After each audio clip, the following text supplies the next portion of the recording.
So they really have. And great piece on .com today from Kurt Goldsberry talking about this exact thing. Yo, what's going on? What it do? Scat Squad. I'm not gonna waste any time. I'm already hype and made you guys wait long enough. This is the top 30 NBA players and the criteria I will be using to judge them. Okay, so for my list, what I value most is how you perform in the playoffs and in big games, okay? So because it's the most important time of the year and it's the most intense. Second is the regular season accomplishments and stats like first team All-NBA, defensive player of the year, regular season stuff, alright, all-star appearances. Third is the eye test, just straight up not looking at stats, just watching film and highlights. Who's better? And then availability is the fourth one, very important. How available are you, and are you available when your team needs you the most? Alright, let's get it. Number 30, we have Brandon Ingram, B.I. The Pelicans did miss the playoffs. They were in the play-in but lost. But we know Brandon Ingram, 3-level shot creator. Very long, 6'9", can guard multiple positions, not an elite defender, but with his length and versatility, I had to start this list off for Brandon Ingram. People disrespect this man so much. I've been watching other people's top 20s, top 25s, top 30s, top 50s, and a lot of people have been disrespecting Brandon Ingram. Now, as a talent, he actually could be a little bit higher on this list. He could be in like the 20 range, but the problem is he lacks a lot of playoff experience and availability, which is two important factors I discussed earlier. Okay, so hopefully we see more from Brandon. Alright, so next at number 29. At number 29 for the Chicago Bulls, I got the boy DeMar DeRozan, who averaged 24, 5-4 in 74 games. So him and Brandon Ingram are very close actually in terms of skill set and talent. They're basically the same thing, except for Brandon Ingram is a little taller and he's a better three-point shooter. But I'm putting DeMar DeRozan ahead of him because he's played in more big games, even though they both missed the playoffs this year. DeMar DeRozan has had more playoff success. I think he's a bit more consistent than Brandon Ingram.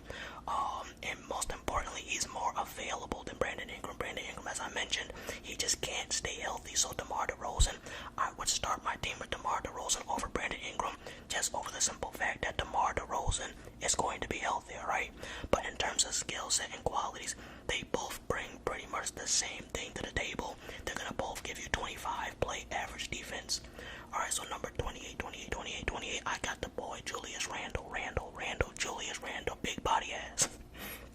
Alright, so Julius, he averaged 25 points in a regular season with 10 boards in 77 games, so he was very healthy. The problem with Julius Randle is in the playoffs, his points dropped tremendously. 16.6 points per game, and his rebounds fell to 8.3. How the hell do you get worse at rebounding in the playoffs, boy? That's ridiculous. But he's a 3-level scorer as well. Can put the ball on the floor, and it's really impressive, especially for his size, for him to be able to do that. He did have a slightly better regular season than both DeMar and Brandon Ingram, so that's why I gave him the nod. And plus, he made the playoffs, even though he was the second option on the team this year compared to DeRozan and Brandon, who are usually first. Well, when Zion's healthy, Brandon's second as well. But yeah, Julius Randle, his playoff performances made him plummet to this list. So yeah, so I can't put him any higher on my list just due to the fact that he has such limited playoff success and he's an average defender, which is sad because he's 6'9", so I can't put him any higher on my list, man. But alright, so at number 27, I have Lil Baby's best friend, James Harden, man, who still averaged 20 and 8 in the playoffs in 11 games. Harden, I have him above Julius Randle because he is a better playoff performer, even though he is very inconsistent. Julius Randle's, like I said, his points per game dropped by 10. Harden, not as much. It didn't drop off that much. He did have a 40-point game in Game 1 when he sent Boston home. Well, we were already home, actually. He left us at the crib with an L, man. When Joel Embiid needed help picking up the slack, he dropped 40 points. But the problem is, in the biggest games, like Game 6s and 7s, he folds, he gets passive, he gets hesitant, he's not as aggressive, and when he drives in, he always passes back out.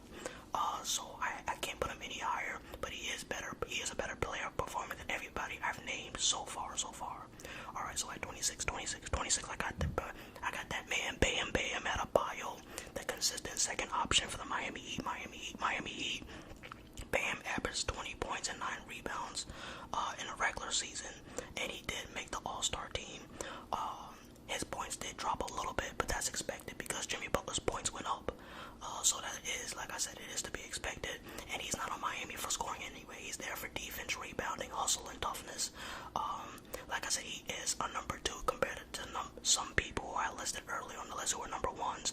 But he is a way better player performer than Julius Randle. I just had to let that be known. He is. He's more clutch, more dependable. He's available, and like I said, even though he is very limited, he's so good at everything else that if he just gets a jump shot from further than 15 feet, he could be in the top 50, top 20. Alright, so at 25, I have Tyrese Haliburton, who averaged 20 and 10 in the regular season, or more like 21 and 10 in the regular season, and he did miss the playoffs. So unfortunately, I can't really judge him on a criteria based on playoff performances because he missed it. However, I'm not going to penalize him because his team sucks. He clearly is on the worst team out of all the teams I just named. Out of all the players, he's on the worst team, I should say. So I'm not going to criticize him too much for missing the playoffs. But he is very similar to James Harden. In fact, I think he's a better shooter than James Harden.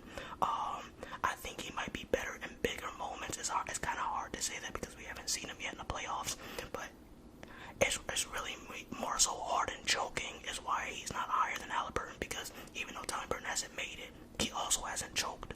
But like I said, he's a very good scorer. I think he has a better 3-point shot than James Harden, so I feel like this is very appropriate, and I think you guys might agree on that. Alright, but this is a player who I definitely had to put over Tyrese Haliburton. Jalen Brunson, who averaged 28, 6, and 5 in the playoffs. That is ridiculous. And he competes on the defensive end. He's not an elite defender, obviously, because he's 6'1". So there's only so much you can do on the defensive end at that height. But he's an active defender, can create his own shot, not afraid of contact, and he really carried the Knicks this year. I did not expect this from him. I didn't realize he was that good. I knew he was nice on Dallas, but I never thought he could be the leader of a team. I just didn't see that. I just thought he could be like a nice scoring threat, a second or third option, but he proved he was a first option, man. That's crazy, man. Now, can you be a championship contender with Brunson as your first option? Probably not. He is probably better off as a number 2, but that's yet to be seen, man. So I have to give him credit because he was an excellent playoff performer. I mean, excellent. Alright, so next at, what is this, number 23? I believe this is 23. We have De'Aaron Fox, who led the NBA in clutch points, by the way, for like 60 or 70% of the season. He took the Golden State, him and Sabonis took the Golden State Warriors to 7 games. It's funny because in my playoff predictions, even when they went up 2-0, I said that Golden State was still going to come back and win. I just had to add that. But yeah, he's quick, an offensive scoring talent. His 3-point shot has developed over the years. He's clutch, like I said, he led the league in clutch points. Very underrated initiator. And what mostly has on his eye is how he performed in the playoffs. He elevated his game. And there's so many players, even a couple players above him, who had way better regular seasons, but maybe not quite as successful postseasons individually. But I feel like this is a good spot. Alright, so at number 22, speaking of individuals who had a better regular season, but a worse postseason, I got Jaylen Brown. JB. Now, you guys know I'm a Celtics fan, and Jaylen Brown actually fell pretty. I think he took the farthest drop on my list out of any player. I think about a year ago, I had him near the top 15, at like somewhere between like 14 and 17. After getting exposed, not being able to go left, and has struggled getting by Caleb Martin. First of all, he got outplayed by Caleb Martin all series, and he struggled to get past Caleb Martin. His points per game went from 27 in the regular season to barely over 21. His assists and rebounds went down, and he's not the on-ball defender that he used to be. I mean, when he first came into the league, he was known as an athletic specimen who could lock up.